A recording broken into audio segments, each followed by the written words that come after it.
This is Sean Speaks with Up Talk My Life podcast.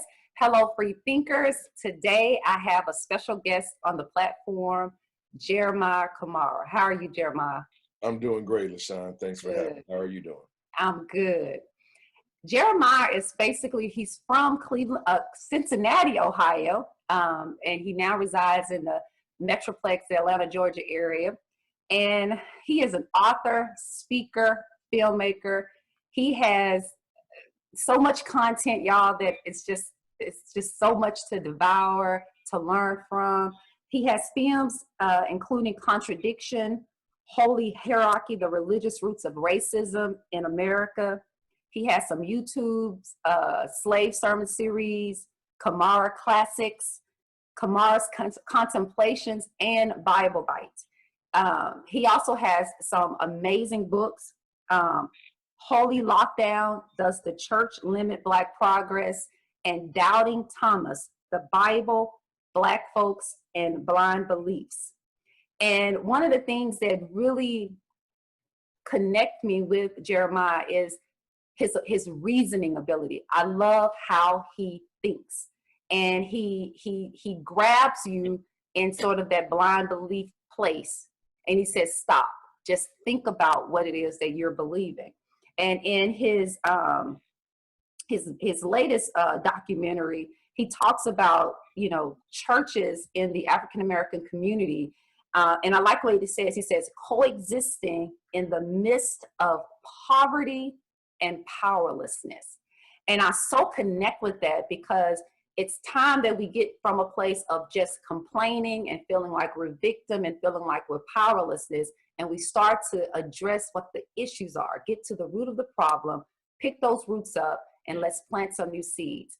Thank you so much, Jeremiah Camara, for coming onto this platform. You have no idea how appreciative I am. And I just want to say, welcome, welcome, welcome. Thank you so much for having me. I appreciate you having me on. So thank you. I know I have put you off for a while, so we're ready to do this now, okay? Hey, I'm persistent. Yeah, that's okay, though. All right. Persistent and I'm patient. But no, thank you so much for coming onto this platform. I was telling you before I started recording that when I first heard you, I couldn't listen to you. And part of that was because, you get right to the point. You don't sugarcoat it. You tell us what we need to hear, and you say, okay, now you got to exercise what you were born with, which is your brain, and think about what it is that I'm saying. Think about what it is you haven't been thinking about. And so I kind of want to let's go back. There's something that I found out about you, that you never went to college, right? No. And from what I understand is that the first time you went on a college campus, it was Harvard, and you went there to speak. That's correct. Wow. I took my daughter on her 18th birthday, so she went with me. That was a birthday treat. They treated her better than they did me. They bought her a cake and everything. They weren't real welcoming to what I had to say about religion. Wow. Because one of the things about it, when they invited me, of course, I don't even think I had started my Slave Sermons series, but I had written the book Holy Lockdown, which is what, with the basis for inviting me. But for me to go and talk about religion to talk about the church without talking about, how it originated and just the effects of the church, the negative effects. That's like trying to talk about jazz and not talking about New Orleans. Yeah. You can't talk about jazz unless you talk about New Orleans. So when I talked about the church, I had ministers looking at me, shaking their head. And when they had the dinner later that night at Harvard, no one sat next to me. Wow. I was by myself. My daughter had a new boyfriend, so she stayed up in the hotel room talking to him all night.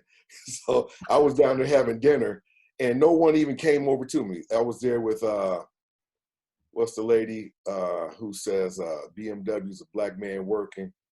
The older lady, Julia Hare, mm-hmm. Dr. Julia Hare, and I was there with her and a few other people. It was it was a hip hop entertainer that was there. And I mean, they actually, I was appreciative of them inviting me, but afterwards there was no love. They couldn't wait till I got back out of town to Boston and get back in Georgia. So I'll So never how did they want you to address, I mean, how did they want you to address the church or religion? how the church, what we can do to improve the church. And all this type of stuff. But to talk about that, I mean, I understand that we can do a lot of things, but we have to talk about religion and why we're even in the church in the first place. The church is the only functioning institution from slavery that's still in existence. Mm-hmm. We've changed the way we dress, we changed the way we talk, we changed the way the music that we listen to, but we haven't changed the rhetoric since the 1600s. Yeah. Of church. You're still saying the same thing that I know some preachers were saying, like John Jasper back in the 1700s. You're still talking like that. Yeah. And we haven't grown. And Black people are afraid to grow simply because of the fear. We're very scary people. We're scared of hell. We're scared not to go to church. Mm-hmm. We're scared of the devil. I put a B in there, the devil. We're scared of him. Or it, or whatever it is, and you don't take the time out to research anything about that. The Catholic Church will admit that the devil is all made up. You had these 9 tiers that were done by Dante, and he was seeking revenge from people who had done him wrong. That he put them in the deepest tier, the most horrible platform. And it was all to scare people. And to this day, we're still afraid. We're still afraid. And like I tell Black people, we don't have the luxury to believe in fairy tales. We're on the bottom of the food chain. We don't have that luxury to believe in fairy tales. And we're going to stay at the bottom. With this whole COVID-19, it really exposed Black people. Yeah, I think it exposed our weakness. It did. Yeah. You have nobody there for you. Nobody there. White people can believe in this because they're more likely to be caught if they fall. There's nobody there to catch us. And so he ain't gonna work it out. Yeah, right. He ain't gonna she. And again, you mentioned this pronoun he. If women had to wrote the Bible, it would be the mother, the daughter, and the Holy Spirit. Yeah. Because women were nothing in the Bible. They're nothing. They're told to shut up. Homosexuals are nothing in the Bible. And matter of fact, anyone who doesn't believe in this God is nothing and can be put to death. So when people talk about how good God is, my first question is, which God are you talking about? Because in India, there's 30 million of them. Yeah. So what God are you talking about? If you're talking about this God of the Bible and you say he's good, I know one thing: you haven't read the Bible.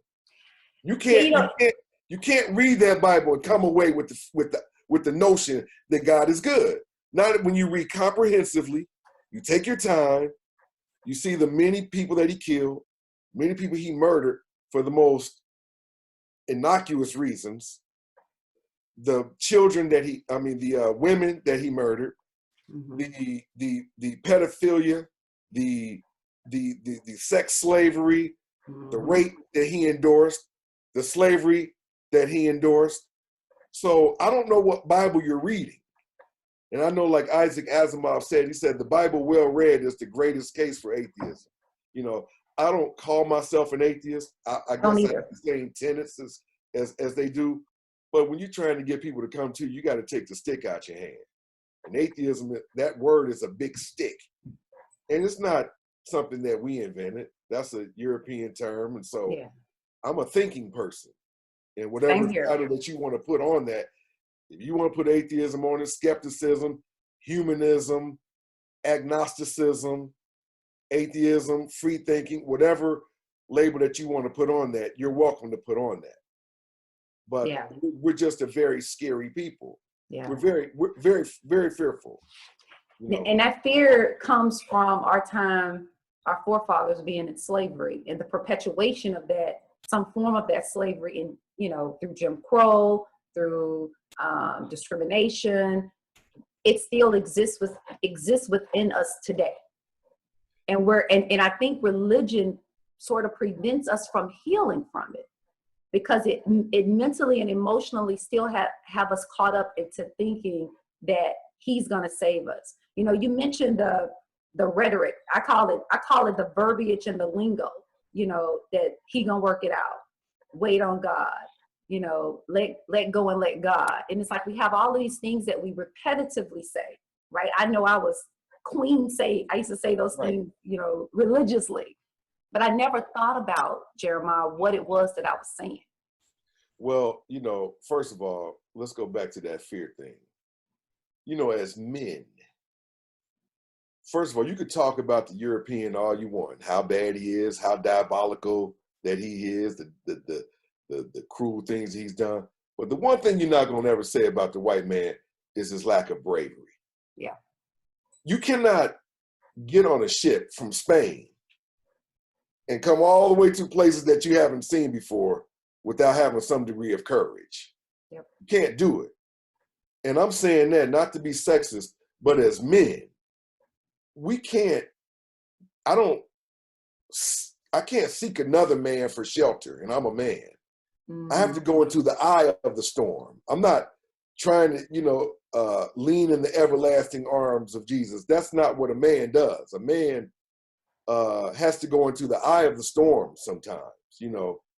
And you talk about this fear thing and these sayings, these little monikers that we have in the church. He's going to come. There are always these excuses if he doesn't do it. Well, it was your time to go. Well, it wasn't meant for you. Yeah. These Christian cop-outs, as I like to call it, you know. But at some point in time, you have to realize if you keep doing the same thing over and over, keep saying the same thing over, and nothing changes, you got to change all that rhetoric. I call it rhetorical confinement. Rhetorical confinement. I'm going to use that. Yeah, absolutely. That's in my book, Holy Lockdown. I love that. And it's you're suspended. You're suspended in this animation of a theater in the church. Mm. You go to church, you get entertained to the point where you actually look forward to going. And now with this whole COVID-19, you see that your church is powerless. Yeah. How did the church wind up getting bailouts? That is not, the church is not, what do they call it now, essential? That's not essential. I mean, listen, the church is not a biological requirement. Nope. Belief is not a biological requirement. Biological requirement is water, is air, is, you know, some type of shelter, is food. You know, you need these things, rest. Those are biological requirements. The church is not a biological requirement. I know plenty of people who don't go to church, don't read the Bible. They're the best, sweetest, nicest, most giving, most loving people that you ever want to see in your life. And then I know the opposite, the people who do go to church. They're very selfish. Mm-hmm. They're the ones hoarding toilet paper, you know, at the grocery stores. So there's nothing, there are no exemptions that I can think of people who believe and people who don't. What are the exemptions? Where can you go that I can't go? What can you do that I can't do? What can you achieve that I can't achieve? You know, and I mean, your children are going to jail too. Your children are dropping out too. You have rheumatoid arthritis too. You got high blood pressure too. You're dying early too. You got but they have this distinction in their mind, though, that they think that by doing certain things, they're going to go to some place that they've never gone. They don't know nobody that has gone, but they hold on tight to it. It's, you know, I always say they've made us so wanting of heaven, but so afraid of hell that we fail to live today, and they hijack. It's like that whole idea, that whole concept hijacks our ability to really live today. When you're so afraid, it paralyzes you to think for yourself. Mm-hmm. Fear is a very paralyzing element. Yes, it is. Just like with this whole COVID-19, the more afraid you are, the weaker your immune system is going to be. Yeah. It just is a fact. The Western way is to take all of these systems that we have in our body, you know, the muscular, skeletal system, circulatory system, digestive, you know, respiratory system, and all these systems, and to separate it and to compartmentalize them instead of realizing we are as one. If my shoulder hurts, it might be something, I'm exaggerating, in my toe that's causing my shoulder pain. Absolutely. It's a whole unit. But in the West, if your shoulder hurts, they're going directly to your shoulder. They're going to take it, they're going to cut it out, and things like that. So you're failing to understand the connection that your mind has to your body. You know, and that's what I call God, the big placebo in the sky. Yeah. So if you think that this God is responsible for your rent being paid this month, then it's true because you believe that. It's a placebo. And I have a slave sermon, I think it's called The Placebo Effect, one of my slave sermons. But I mean, I could give credit to this pencil right here of my success. I can say I've had this pencil ever since I was born. I prayed to it, and this pencil has been good to me. You know, or some of the statues that I have in my house, some of the, you know, African sculptures that I have in my house. Yeah. I can praise them and say, this is the reason why. Just like that one Spike Lee movie that he did, you know, he held onto that head for good luck. You know, the war movie that I can't remember the name of it, but I could do that and say that. It's almost impossible to distinguish religion from superstition. You cannot do it. You keep your Bible in the car, collecting dust in the back seat. You know how people have had car accidents with the Bible in it? It has nothing to do with anything. You get into a car accident, you crash, you're the lone survivor, you're the only one who didn't get hurt, you thank God. So what are these other people? Chop suey? I mean, how are you better than them? Well, they think they're securing the what's going to happen after death, though. Because I think what happened with religion hijacked our unknown. And they said, okay, I'm going to create a story about the unknown after you, let's say, pass out of this physical body, right? And so while you're in this physical body, I'm going to give you this story repetitively about how you need to protect that part of your life that when you die. So they hijacked that unknown, and they made us so afraid that we buy into a story that when we really stop and think about it, there is no way that none of us actually know that, right? Only thing we know is that we're no longer in this physical body of death. That's all we actually know. Right. And religious people, they don't know more than anybody else. They don't know more than anybody else. So the thing is, but I'm not going to hijack the life that I have now by focusing on the there and then instead of the here and now. Exactly. Life is for the living. So that means while you have this life, you live. And you evolve and you grow. And you evolve and you grow. And I tell people all the time, I always use music as an example because I'm, you know, a jazz aficionado. So I use music. If Miles Davis or Coltrane or somebody was to come back and they see that we're still doing the same, we haven't developed on even though what they've done will never get old because art doesn't expire. Art does. If I draw a picture in 1959, it'll still be beautiful in 2020 because art is art. But all those musicians were evolving. And so you have this loyalty to your grandmother and grandfather, which I definitely can understand, but they would have wanted you to evolve. You have to grow, baby. If I'd known that me telling you about Jesus in the 60s and the 70s, and y'all still be in the same shape that you're in, maybe I would have questioned this Jesus myself. But I see you're in the same shape. Our net worth is the same as it was in the 1800s. It has not improved. We are still segregated because our spending power though is big time. Brilliant. Well, that's what they say. You know, the new strategy is to pay the slaves. Pay them. Yeah, that's the new strategy, to make you think. Just like America, they make you think this is a democracy. This is authoritarianism. It has elements of that. It has elements of dictatorship. It has elements of fascism. It has elements of communism. It has elements of socialism. It has all these elements. But you can't talk about any of these other elements because this is a democracy. And democracy is about choices and all that. So that you vote they get you to think that you are part of the decision-making process and you have a voice and and all these things. So all these things are the same way with religion. They need you into religion. Religion is good for the economy. Yeah. It's good for the economy.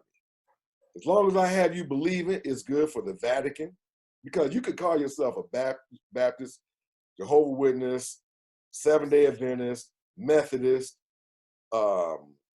Kojic, whatever.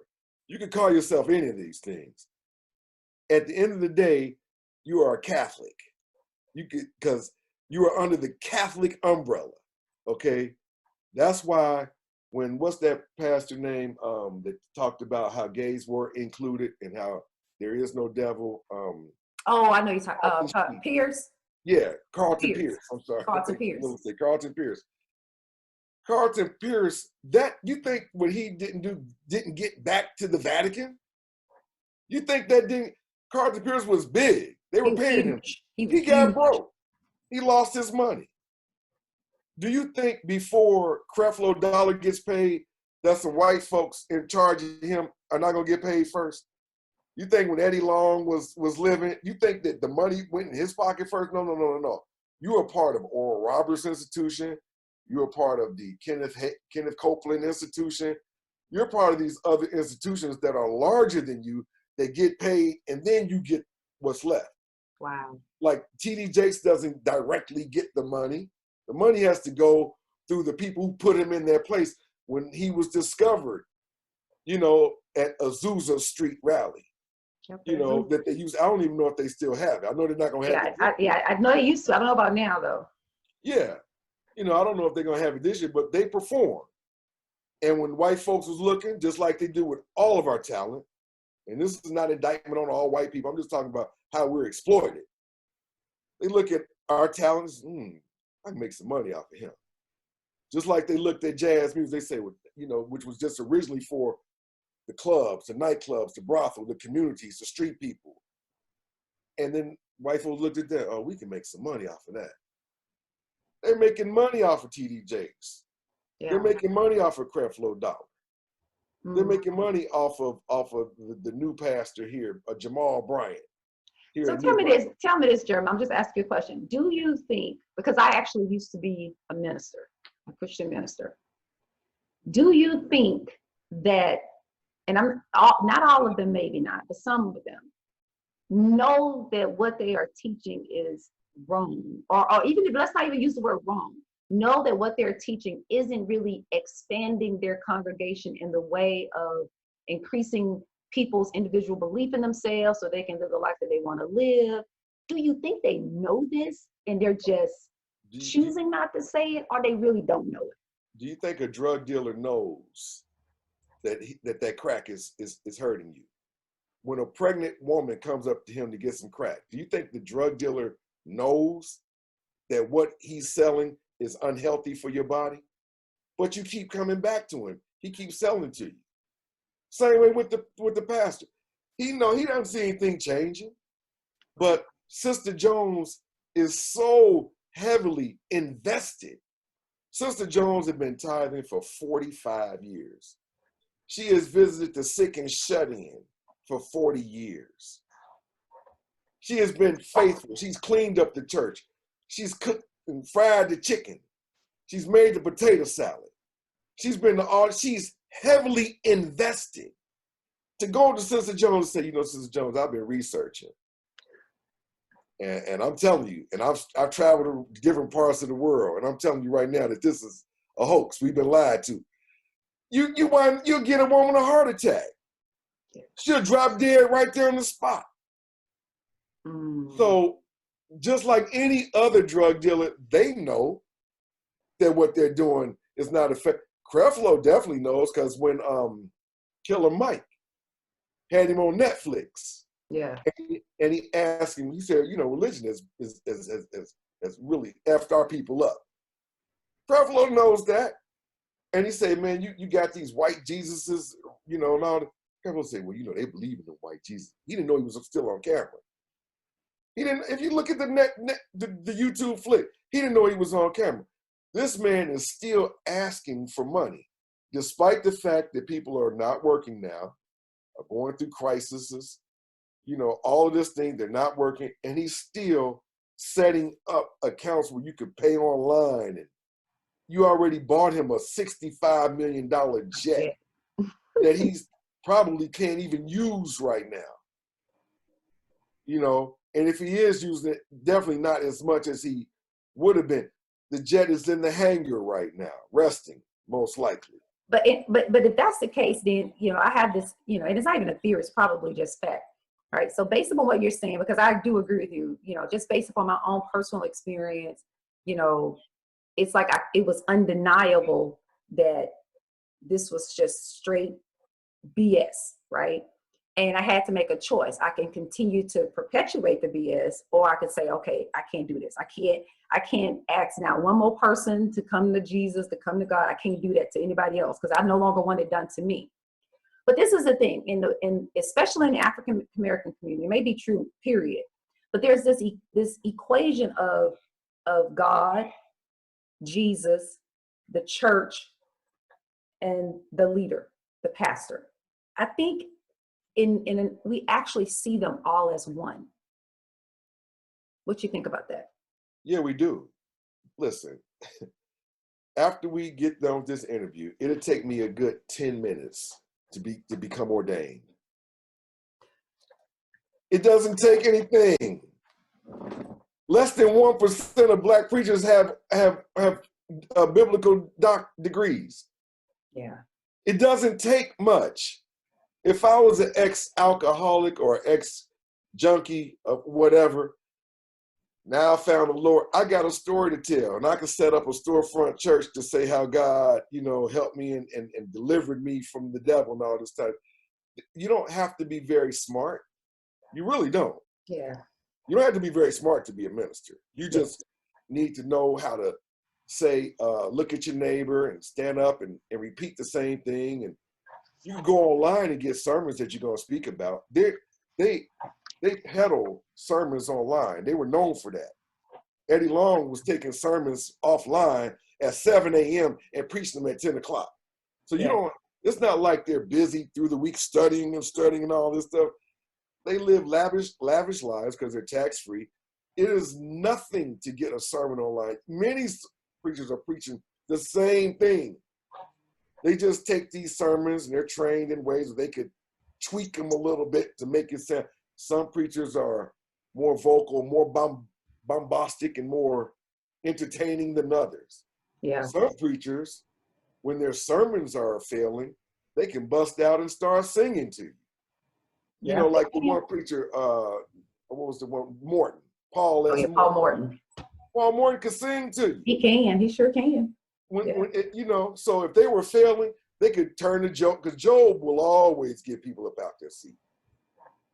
Job, you know, who didn't curse God. If you can't see that is an allegory, if you can't see that, he had everything are nice round numbers. He had 700 cattle. He had 10 of these. He had 400 of these. He had 300 of these. It's just, this is a story. It's made up. Great imagination. Great imagination. You know, it's just made up. Yeah. And we believe it. And we believe it. And we're still believing it. And if you live by that, you're going to die by it. Because right now, all Black people have is belief. Because and you're right.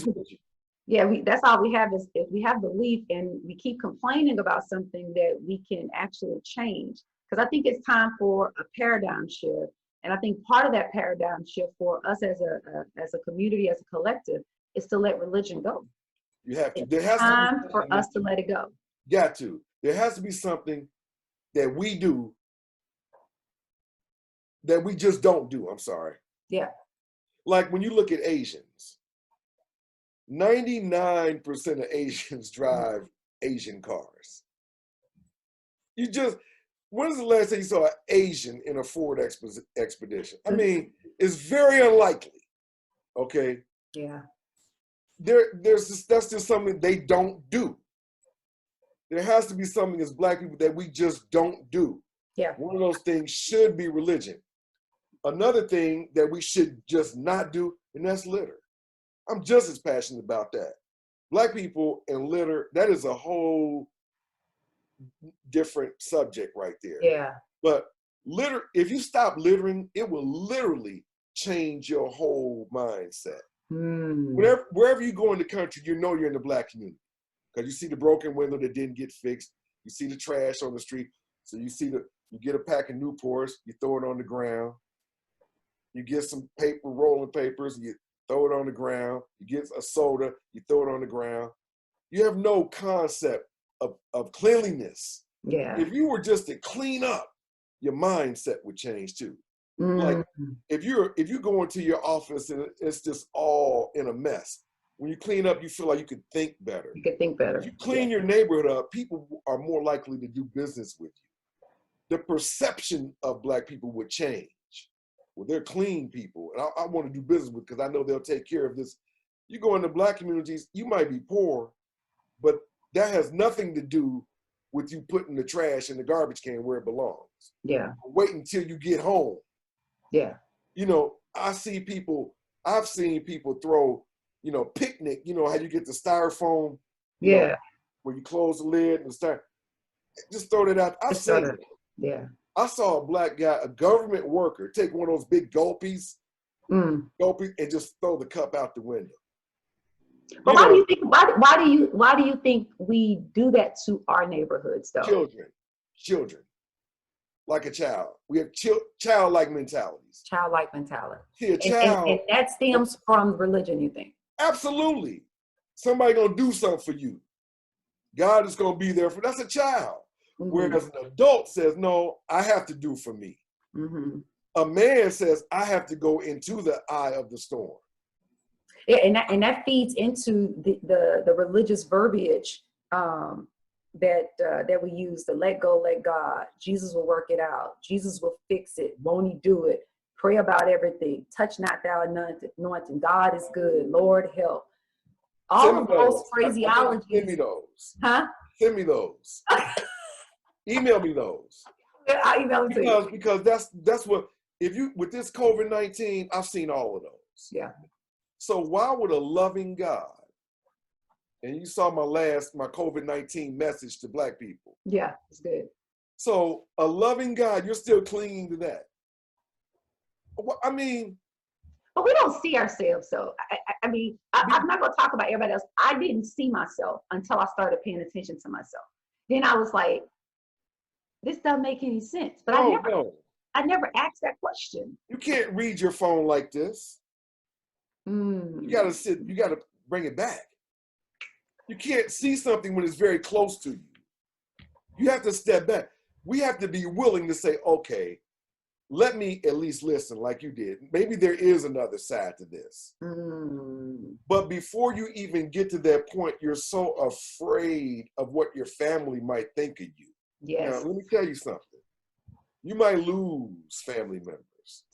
I know. You might lose friends, but I'm here to tell you that the people that you gain are worth the price of admission. I agree.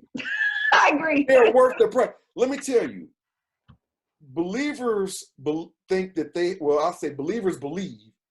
that they have this monopoly on a good feeling. Yep. How can you, they don't have a corner on that.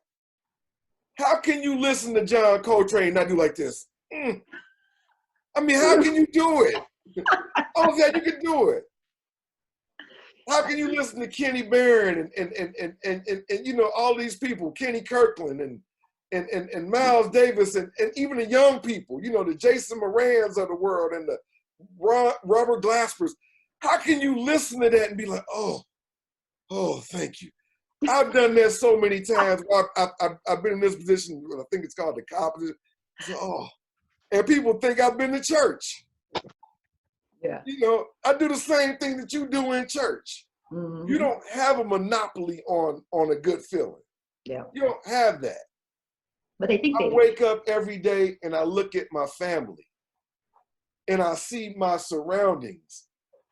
And I'm like when Shirley Caesar made that, hold my mule. Yeah. I want to hold my mule and shout. Yeah. Yeah. You know what I mean? And my health. you know, at my age and how I can do things and get around and the people that love me and the friends I get, I want to, you know, hold my damn mule so I can shout right here. You know? Exactly. Religious people don't have, you don't have a monopoly on that. You don't have a monopoly shout on right that. with you. I can shout right now. The fact that I'm doing this. I can shout right now. Hold my mule right now. Exactly. Exactly.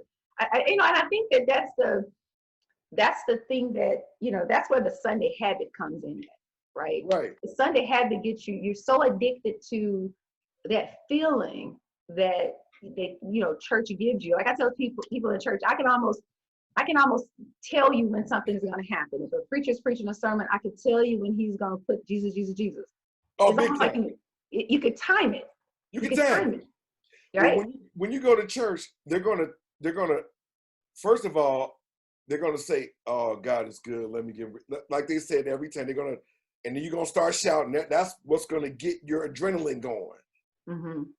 And then they're gonna tell you about what you don't have, what you're not doing.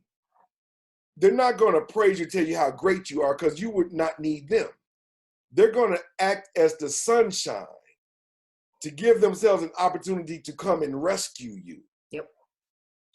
So if you went to church and I told you how wholesome you were, how great you don't need me. I have to tell you how unwholesome you are. I tell people all the time, when you start to believe in yourself relentlessly, right? You begin to realize that religion isn't needed. The reason religion is so needed and was so needed in many, many of our lives, no matter what sect you claim, is because we were not, our self-belief wasn't pumped up. It was always, you're bad, you're cursed, you're doomed, you are in need of a savior, right. you know, you're no good, you are wretched. And it's like, but I'm not that. I'm only that if I believe your words. There you go. How first of all, when John Newton, or James, I think it was John Newton, yeah, wrote Amazing Grace. You know, wait a minute, stop though. Before, many of us don't know the story about how Right. Grace. Right. Some of us still claim that's our favorite song. I'd be like, really? That's a slave song. So you got John Newton who wrote this. Tell me how my people being kidnapped, having their land stolen, how am I wretched? Oh. Where's this original sin on me? Yeah, what I do? You can't get me. Religion, what you got to realize this. Religion has to be invented. The reason is because for thousands and thousands of years, human beings had societies before the Bible, before anybody had heard of Jesus. As a matter of fact, the letter J is relatively new. It's the last letter added. So before there was a Jesus, we had kingdoms, we had monuments, we had statues, we had families. You know, we nursed, we understood agriculture. You know, we understood animal husbandry. All of these things. Yep. We knew all of these things. But now, in order to make this Jesus thing work, we got to say, well, that don't count anymore because there was this original sin. Well, how come I wasn't suffering when I'm part of that original lineage? Why did I do well? So you have to come along and invent religion and make you believe that you did something wrong. And the brain it's not your mind, it's your brain. Because your mind kind of exists in this electrical field above. You have this electrical field that you're enshrouded by. Yeah. It's your brain that is very easily manipulated, that you can tell anything. This little 3-pound, very pliable, spongy-like material that you could really get to believe anything. Yeah, it wants to protect you. It wants to protect you, but your mind is really resentful of that. Your mind really wants to know. Your mind wants to expand. It wants to expand. It's because the mind, if I say touch your brain, you're going to try to be in this area. If I say touch your mind, you're not gonna work. No one, because it's infinite. It's every, yeah. You had Stephen Hawking, who was a paraplegic, but his mind was in other galaxies. Wow. You see, so religion was, I won't say it was needed, but it kind of helped us because it made us very hopeful that one day we would be out of this, and one day, you know, Jesus would come and rescue us from this torment of slavery. But there's an Asian proverb that I was says, just about to get you to talk about that Asian proverb. absolutely. It says to insist on a spiritual practice that once served you in the past is to carry the raft on your back after you have crossed the river. Black people are still carrying the raft on their back. You don't need this now. The only thing you're on land. right? You're on land. You're You're not. on land. You're actually physically free. So why don't you free your mind? You got a job now. Yeah, you got a job. You're getting paid now. You live in the house. You're not sleeping on the floor anymore, on the ground anymore. You're not getting lashes on your back. You're not getting whipped anymore. So why You're are not you getting hung anymore? Okay, yeah, there are blacks that still get you know, abused by the police. Yeah. You're gonna have that because, again, that goes back to religion. And I won't give it away. You can see my YouTube video why blacks men are really being killed by the cops. That goes back to religion because we're talking about precepts. We're talking about perception. Perceptions, yeah. Right. Because they really don't see us as human, and that goes back to they don't kill Blue-Eyed Billy and Freckle-Faced Freddy. They're not going to kill them because they see them as worthy of living. Exactly. You know, when I had a rat in my house back in the mid 90s. Yeah, I remember you telling a story about that. Yeah, I had left the drain off the you know, the drain pipe. My wife called me. She said, "It's a rat in the house," and I owned a bookstore, and I had to leave the bookstore and come home, close the bookstore down and come home. And someone told me, "Man, be careful with rats, because especially wharfing rats, those big wharfing rats, because they have 8-foot verticals and all this kind of stuff." So I was, you know, I mean, I'm the man in the house. I got to get this rat because I got children in there. We can't, you know, she was going to leave. Yeah. Matter of fact, she did leave and went over her mother's house. And I'm staying down in the family room. I got a big stick and I'm dozing off. And if I saw one, I'm going to hit them in the head and all this kind of stuff. So I remember when I killed the rat, I had a stick. I'm sitting in the chair. I'm by myself. Everybody had gone. And I'm waiting on, and I saw the rat come up and I hit him. And when I hit him, I kept hitting him. Even though I knew he was dead, I kept hitting him. The reason I kept hitting him. Had that in the back of your mind? I had that in the back. I was really a little afraid of him, you know. I was making sure he was dead. I was going to kill him twice. Yeah, because you were thinking he had the 8-foot vertical. You was thinking absolutely. I was thinking like, I'm going to kill you twice. Yeah. When a cop encounters a black person, all of the stuff that he's heard, he's dangerous. He's nothing. He's not really human. He's not really human. He's other than, when you think about it, they don't see anybody that they're equal to when they come across the black man. They're gonna kill him twice. That black man in Minnesota, what was his name? The one that the cop just shot while his girlfriend and his baby was in the car. Philando Castillo. Yeah. That was, all of them are crazy. Yeah, that was. What he told the officer. You see? And so, to me, racism is not necessarily what you do. That's part of it. But racism is the legal backing. The legal backing. Of a person's bigotries, stereotypes, extreme prejudices. When that's legally backed, it becomes racism. Yep. See, and the worst part about racism is you have the temerity to mess with my short window that I'm here. I'm only here for a minute. In the window of life, it's very fleeting, because it just seems like yesterday I was in the 9th grade. Now I got grandchildren. I mean, it really does. I It don't. does. No, you're right. No, you're absolutely I right. can't believe I'm 57, and I was like, I mean, just a minute ago I was living in Cincinnati. I was living in Cleveland. It doesn't. But I closed my eyes and I woke up, and now I'm here. Life is very fleeting. It's very fleeting. And you have the nerve to bother me With in this senseless stuff. fleeting existence. Yeah. Leave me alone. I'm not here for that long. And this is why I can't focus on religion, because religion is going to have me in the there and then.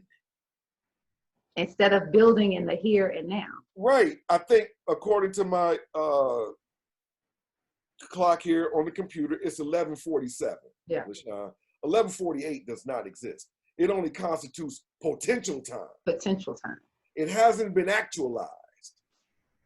So what we're doing is unfolding into the future, Unfolding. Yeah. but it's not here yet. The moment is all you have. And at the moment, Black people are on the bottom of the food chain at the moment. But we have the power to change this, though, Jeremiah. We can change this. We absolutely can. But first of all, I remember this commercial came out, and I told my son this. I think it was an Army commercial. I really do. I think it was an Army commercial. And I'm not endorsing anyone going to the military, whatever. If you do, that's fine. If you don't, that's fine. But the commercial said, it's about putting your fear aside and doing your job. Mm. It's real simple. We have a lot of political pundits. We have a lot of experts that really complicate what we need to do as Black people, what we need to be doing. Listen, if you did just a few things that are very easy, it doesn't take rocket science knowledge to do it. Let's talk about them. Love solutions. Save your tithe money. Okay. That's the first law of wealth. Pay yourself. Pay yourself. Number one. Invest in the tithe money. I had 14 of them. They're online. I can't remember them all right now, but, and I'll find them. I'll put them up. But look, take that money and pay for a tutor for your child that you know is suffering in math, that you know is suffering in science. That is an investment that you're going to get back. It's going to be a lot cheaper than you paying a lawyer to keep him out of jail. Yep. But you take all this money and give to the church, and your children doesn't know basic trigonometry. So take some of the tithe money and pay for some tutoring. Absolutely. Stop littering. Stop littering. Your whole perception of yourself would change. Which would then change your community. Which would change your community. Which would change the perception of you. Yep. Others would be more willing to do business with you. Stop throwing trash on the street. Okay. Now look, I own a business. I don't want to say what it is, but I own a business, and I've hired 21 felons over the years. That's all I hired. No need to apply to me if you're not a felon. Okay. Wow, that's amazing. Every day, not every other day. Every day, it's in a predominantly Black area. There's trash all on my lot that I got to clean up. Every day, because there's a hotel next door to me. So they go to the store. There's a gas station on this side, and a hotel. So when they come and get their stuff, they drink there, they open the cigarettes, and in between my business and the hotel, they drop their stuff, and it's just right there. Stop littering. Stop littering. Okay. Another thing that you could do is get off of religion and understand that your problem. See the thing about church, and I play music, and I tell people this all the time. I don't care if you're singing Happy Birthday, the simplest song, or Do You Know the Muffin Man? They all have dominant chords. A dominant chord means it's full of tension. Like, for instance, I can't sing, but I give an example. Do you know the Muffin Man who lives on Drury? Drury is the dominant, because it has to go. You wouldn't just end it. Who lives on Drury? It got to go somewhere. Like, you wouldn't say, you would say, man, That's the 5 chord, the dominant. Yeah. Man, it has to come down. The end of happy birthday. Happy birthday to, that's dominant. Yeah. It has to resolve. You see what I mean? That teaches me something. I learn a lot from music. Teaches me that every problem, every tension, every dissonant has a resolution to it. Yes. And the church does not put you in the spirit of resolution. No. I agree. It tells you to pray. Praying is not a resolution. Yeah. That is not how you resolve tension. Yeah. That's not how you resolve dissonance. By praying. If prayer worked, we would not have been, first of all, you think that a lot of those brothers and sisters who was on that slave ship didn't pray that boat would sink? I mean, if prayer worked, the Nina, the Pinta, and the Santa Maria, the good ship Jesus would have sank. Would have sank. If prayer worked, slavery would have lasted 1 damn year, if that, maybe 1 week. Because the master and the slave, they can't pray to the same God. Because they expect both of those prayers to be answered. One of them going to be canceled out. You can't pray to the same God. I agree with you, but you would think that would be enough, Jeremiah, to wake us up, but it's not, though. It's fear. And then another thing that we could do that's really simple, and that is to realize that your health, that everything else is conversation. Yeah. Listen, LaShawn, if you were not healthy enough, you couldn't have done this interview. Yeah. If I wasn't healthy enough, I couldn't do this interview. Yeah. Black people, no disrespect, but I mean, we are grossly, morbidly obese. You got a Corona mask on, and it's just, your health is number one. Take care of that. Focus on your health. And when you focus on your health, it'll do something to your mind. Yeah. It really will. I mean, how is it, listen, and I don't mean any disrespect, I'm just making the point, but your preacher, big as a house, sitting up preaching to you, you don't even have the discipline within yourself to preach to me. You a Bojangles biscuit away from breaking down. And I'm like I said, I don't mean the preach, when I preached my mother's eulogy, and the preacher wanted to do it. And my mother, yeah, she was a Christian, but she wasn't a big G. You know, I had liberty to think when I was coming up. A lot of people don't. Yeah, a lot of people were not overly religious. Yeah. Oh, we went to church, but they weren't just all in your face with Jesus and all of that. Matter of fact, if we had a problem, prayer would be the last thing they would say do. We would talk about it. I mean, so he wanted to discourage me from doing my mother's eulogy. That's my mother. You know, I'm going to do, because you're going to come up here and Jesus her up. And my mother didn't talk like that. Yeah. So you don't have that privilege. This man is every bit of 350 pounds, easily, or more, probably 375. And you want to tell, where is the discipline within you to tell me how I should live? Exactly. You have not exhibited the self-discipline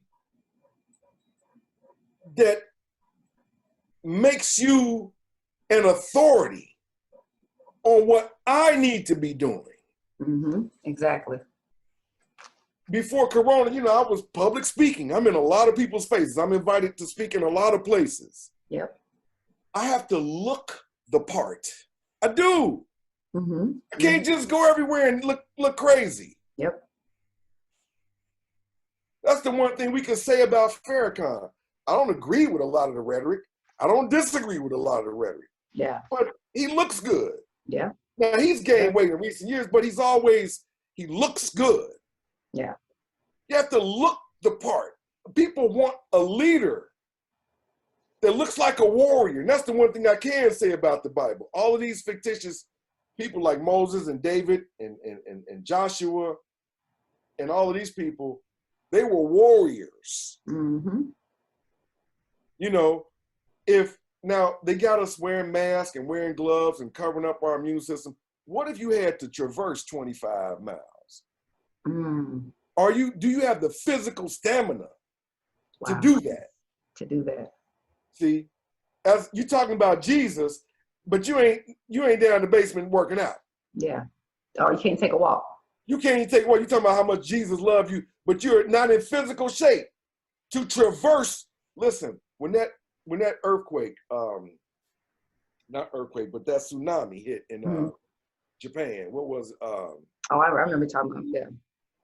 In 06 or 09, something like that. But when that tsunami hit, it hit by some type of power plant, and it unleashed a lot of radiation in the atmosphere. Yep, it A did. lot of those people didn't have transportation. They had to go to the next village, which could be 50, 100 miles away. Those who were unable to do it, they perished.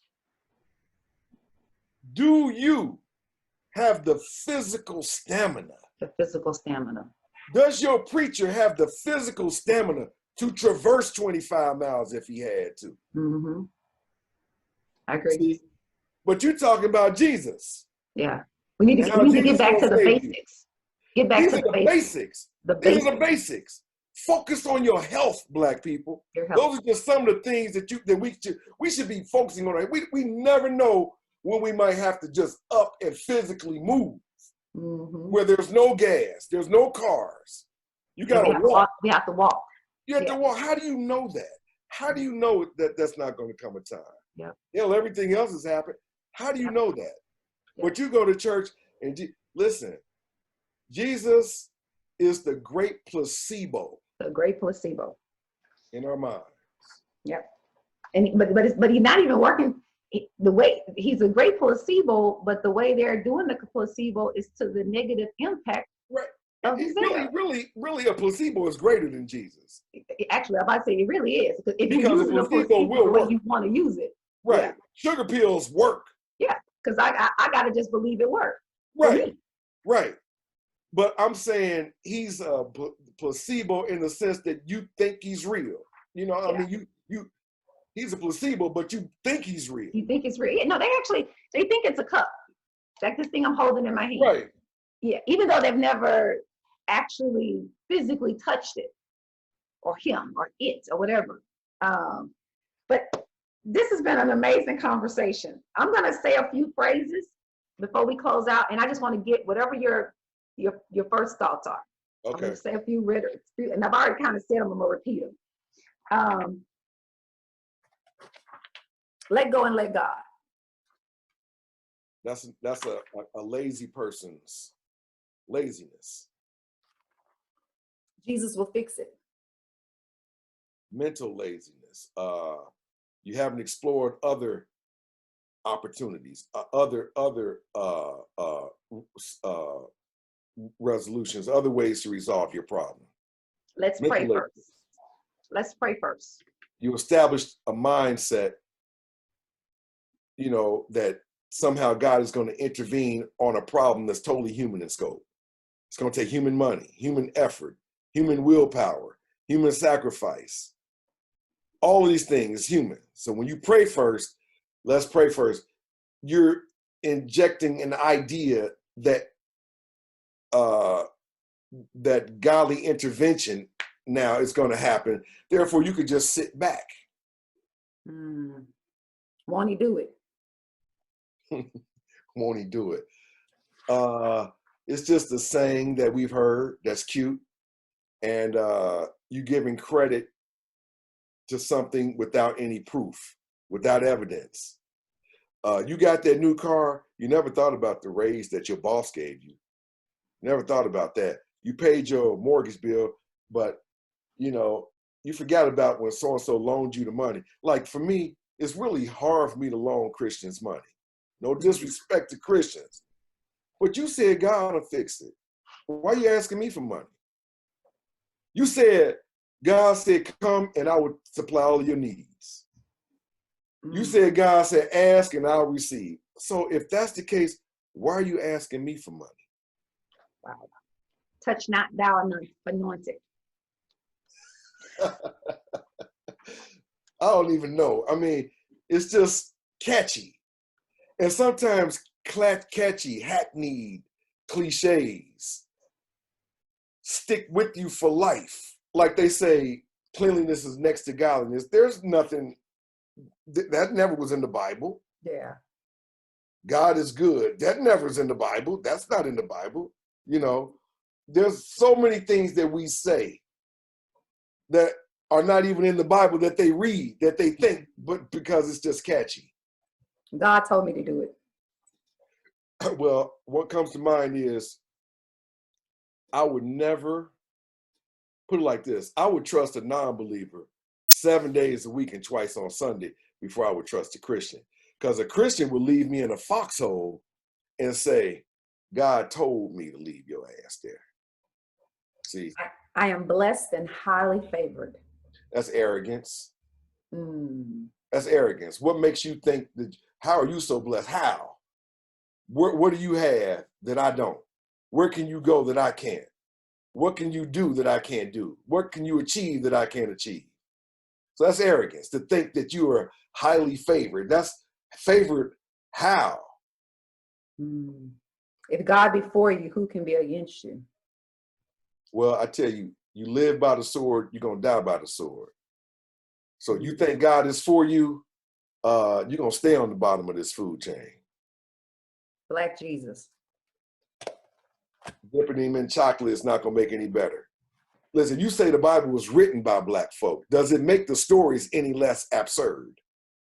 The stories are still absurd. I can name you 10 things right now, absurd things in the Bible. You know, from cannibalism, eating each other's sons, and killing children because he teasing the bald head. And the first thing that comes out the house after I come from the war, I agreed to God that I was going to kill it. And man, daughter come out there. I mean, the saving of foreskin, of penises. I mean, it's just crazy. Or killing 14,700 people, all because somebody said, hey, Moses, we're just as holy as you. There you go. So does it make the stories any less absurd? Black Hebrew Israelites, who think it's all a black thing. If let's say it was, it didn't keep you off that slave shit. Nope. It didn't keep apartheid from happening. Nope. Didn't keep Jim Crow from happening. Didn't keep redline from happening. And all other manner of abuse from happening. Yeah. Didn't stop any of that. So you could think that, you could believe that, but that's just what you think, just what you believe. Gotcha.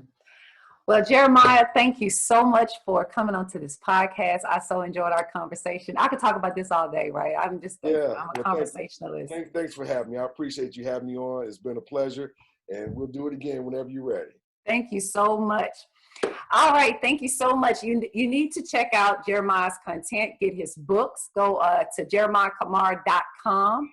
Or slavesermons.com, which is the better? Slave Sermons is no longer in it, but go to jeremiahcamara.com. Jeremiah, and where else other than jeremiahcamara.com, can you tell us social media where we can find you at? Go on Facebook and just Google Jeremiah Camara. Go on Google Jeremiah Camara, and a whole lot of stuff is going to come up. But the place to get stuff and to watch things is the website, jeremiahcamara.com. Absolutely. And I will tell you, you need to watch his latest movie. Both of them on Prime. Contradictions and Holy Lockdown. No, Holy Hierarchy. The Holy Hierarchy. I would get the book and the movie confused, but it's very good, very informative. You need to watch it. In fact, I may host a watch party so we can watch it all together. Ashe, free thinkers. Ashe, may what you say manifest in your life today and every day. Ashe.